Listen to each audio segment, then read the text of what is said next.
There are a few things in Hulk that I think do reflect the American culture specifically well because of the times in which it was written. Hulk's first seen in comics in 1960s, and then the first film seeing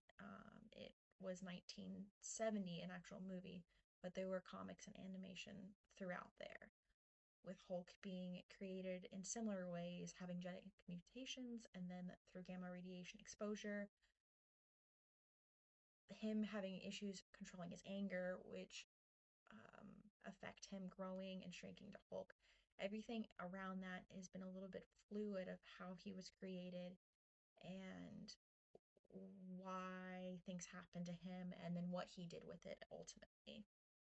I think a couple things that are shown are the stereotypical archetype of an American, maybe not even just an American, but a hero that needs to go through a traumatic or an extremely difficult passage in order to create the hero themselves and the person that is able to stand up against the greater evil and protect people around them and that aren't able to protect themselves. I think there's something in that, wanting to say that even if we all are going through our own difficult times, we're able to grow through it and become better than we already are. And it might give us something to strive for if you're going through a difficult time. I do think it helps, especially when children are viewing it, show them that there is something out there that can protect them if they're going through a difficult time, or that they one day can grow into that they don't have to be stuck in the situation they currently are and just accept it as is. They can work on changing it. There's also something about how this is specifically Bruce's father inflicting this on him, because if his father hadn't had the genetic mutations that passed on to Bruce, then Bruce would have just passed away, unfortunately. Helped many people during the gamma ray exposure, but he himself would not have become Hulk, which, one way or the other, when you look at it, he's either a hero or a villain, Hulk, because he has to go through this horrible thing in order to become better. When you're looking at how the family's inflicted, it's just very interesting that having this possible point of view that just because your family has inflicted something on you, not necessarily even inflicted, but maybe encoded you in or created you in a culture of, does not mean you have to accept or keep. You are able to break that stereotype or break that mold that you were born in or raised in and create something better for yourself, even if it's just a different self identity that your family does not acknowledge, which I think, even in today's world, is very much seen and accepted in America. Whereas something like that might not be as well accepted in other cultures that have a more tight knit family unit and look to ancestors and older family members for wise support and for acknowledgement of um, success if they are helping dictate which path in life you take. Um,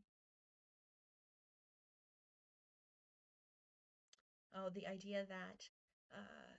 the the big idea with Hulk being him controlling his emotions ends up being his superpower. Him being able to decide when he is angry for him to transform becomes his superpower. This idea that we are all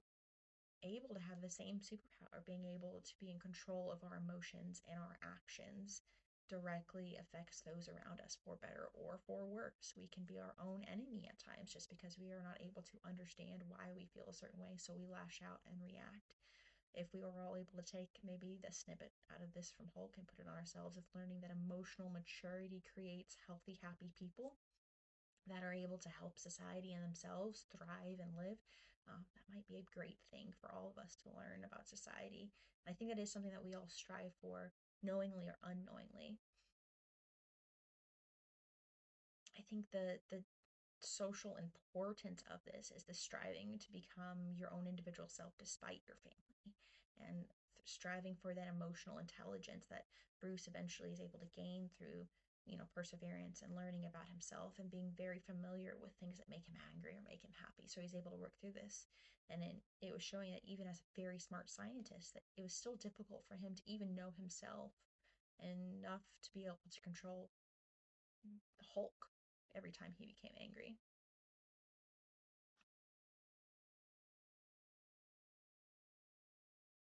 Oh, I found this myth very compelling because this is one of the first hero um, or creation I can think of as a child. The Banner as Hulk, oh, sorry, Banner as Hulk is something that is stuck in my mind. When it came out, I was young enough to really have this saturated and remembering it, and then getting into the cartoons when She-Hulk came was able to something I was able to read and reading all of that, and then just recently when the She-Hulk stuff came out. So it's all very interesting. But I do love that um, in the end, he's not conformed by his family's choices that have affected him. He ends up being able to create something for himself in spite of all of the harshness that the world is around him telling him that he is a villain and he's nothing good and nothing good can come from this. He decides to rewrite the narrative and change himself and work on things so that he can still be a great scientist and still be able to help people and actually use what is seen as a negative thing, his anger, as something beneficial and as protective and as something that works with society and helping society rather than against it. Um,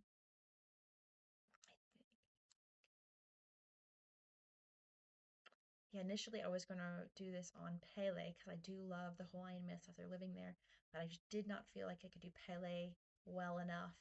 in 6 minutes since it is such a great story. But I do think I've covered it.